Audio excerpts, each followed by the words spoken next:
Ayan. Balik na naman as usual. Tulog si anak. And, habang nagtutupi ako, ayan, hiramin ko muna to.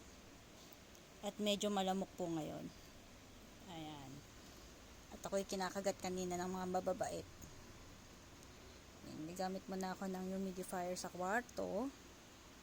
Ayan, para at least ma-relax si anak sa pagtulog. Hindi siya busitin ng mga lamok. Ayan. Ayan ang ating citronella. Ayan. Ayan. Dito ko siya muna ilalagay. Kasi habang nagtutupi ako, ayan, dyan ko muna siya ipopwesto. Ayan. Kuha tayo na malinis na basahan. Punasan lang po natin yung gilid. Pero di ko pupunasan yung gitna kasi ceramic filter po yun eh. Ayan, ang hirap talagang kumuha ng iisa kamay. Ayan, tapos lagyan natin ng tubig. Mineral water po yun ha, mga madam. Ayan.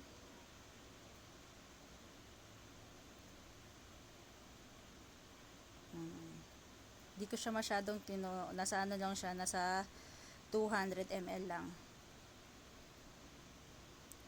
Ayan, sa 200.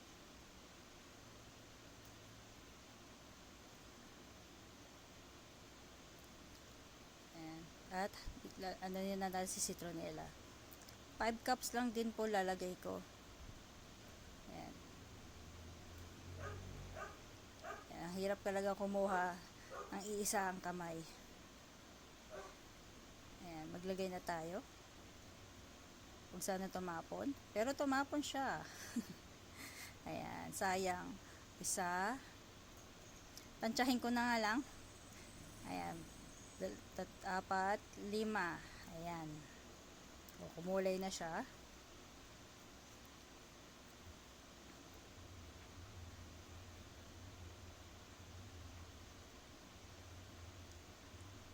Takpan na natin.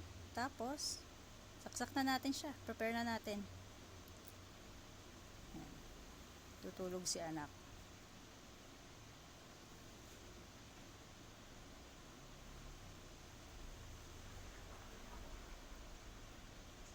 Ayan. On na natin. Ayan. Tapos timer natin siya. Ilalagay ko siya sa on.